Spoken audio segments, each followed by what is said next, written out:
dias se passaram da maior tragédia da história do Flamengo. 10 garotos da base morreram após um incêndio num módulo habitacional dentro do Ninho do Urubu, centro de treinamento do clube. Agora, um fato novo surge nas investigações. Depoimentos indicam que 2 dias antes do incêndio, um dos aparelhos de ar-condicionado do alojamento onde os meninos dormiam teve um curto-circuito. Veja na reportagem de Fred Justo. Até agora, 45 pessoas foram ouvidas pela polícia.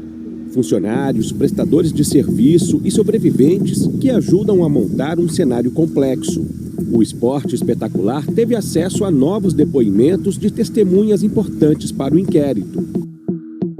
Adalberto Lourenço, um dos monitores que trabalham no Ninho do Urubu, revelou que na quarta-feira, 6 de fevereiro, 2 dias antes da tragédia, operários que trabalhavam na obra do CT2 gritaram dizendo que um ar-condicionado do alojamento estaria pegando fogo. Ele imediatamente se dirigiu ao alojamento e desligou a chave geral. Explicou ainda que em seguida deu a volta e identificou pelo cheiro forte de queimado o aparelho. A manutenção dos ar-condicionados era responsabilidade da Coleman Serviço de Refrigeração. O dono da empresa é Edson Coleman, que há 28 anos presta serviços para o Flamengo. Nós também tivemos acesso ao depoimento de Coleman. Ele disse à polícia que esteve aqui no Ninho do Urubu no fim de janeiro para fazer manutenção de rotina e que foi preciso retirar 2 aparelhos para uma revisão mais detalhada. Ainda segundo o depoimento dele, nenhuma peça foi trocada. No próprio dia 6, 2 dias antes da tragédia, Coleman foi chamado pelo Flamengo de volta ao Ninho, porque esse mesmo ar-condicionado tinha dado problema.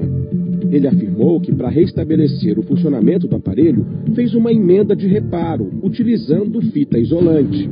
Após um evento de princípio de incêndio no equipamento com a carga relativamente elevada, como é um ar-condicionado, é necessário fazer uma verificação completa, desde lá do quadro até o equipamento, para verificar se houve algum tipo de dano, não só nos próprios dispositivos de proteção, como disjuntores, mas também na própria fiação. Horas depois, ainda naquela quarta-feira, o Rio de Janeiro foi atingido por um temporal. Vizinhos do Ninho do Urubu relataram picos de luz na região, que foram negados pela Light, distribuidora de energia da cidade. 2 dias depois, na sexta-feira, veio a tragédia. Com as informações colhidas a partir desses depoimentos, é possível chegar a uma versão mais precisa da ordem dos fatos do dia do acidente. A numeração dos quartos ia de 1 a 4 da entrada do alojamento para a esquerda. Os quartos 5 e 6 ficavam da porta para a direita. Segundo fontes ligadas à perícia, o incêndio começou no ar-condicionado do quarto 6, onde todos os meninos que dormiam conseguiram escapar. Depois, um curto-circuito no quarto número 4 teria gerado um segundo foco de incêndio. Os 5 garotos que dormiam lá morreram. O fogo se espalhou desses 2 focos para o resto do módulo habitacional, provocando mais 5 vítimas fatais. Ainda segundo a perícia, o ar-condicionado que teria pegado fogo 2 dias antes seria o do quarto 3, isto é, um aparelho diferente dos que causaram a tragédia. Um evento com 2 dias apenas de antecedência mostra-se como uma evidência objetiva de que aquela instalação como um todo ela tinha grandes vulnerabilidades. Um aparelho de ar-condicionado pode ter problemas técnicos por causa de problemas internos do equipamento.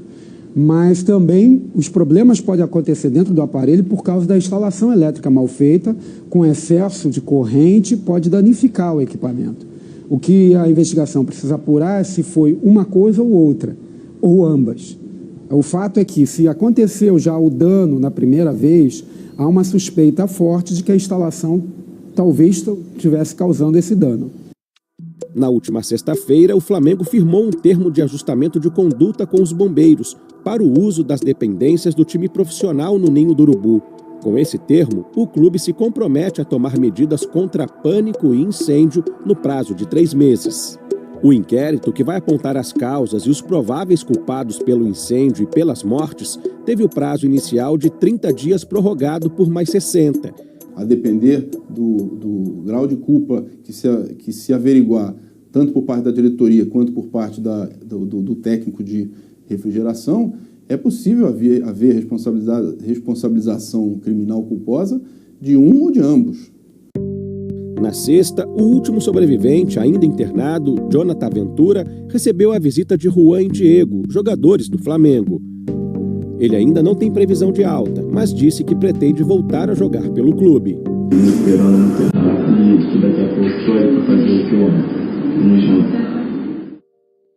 Procurado pela nossa produção, o Flamengo informou que não se pronunciaria antes da reportagem ser exibida. A advogada do técnico de refrigeração, Edson Coleman, informou que ele também não comentaria o assunto.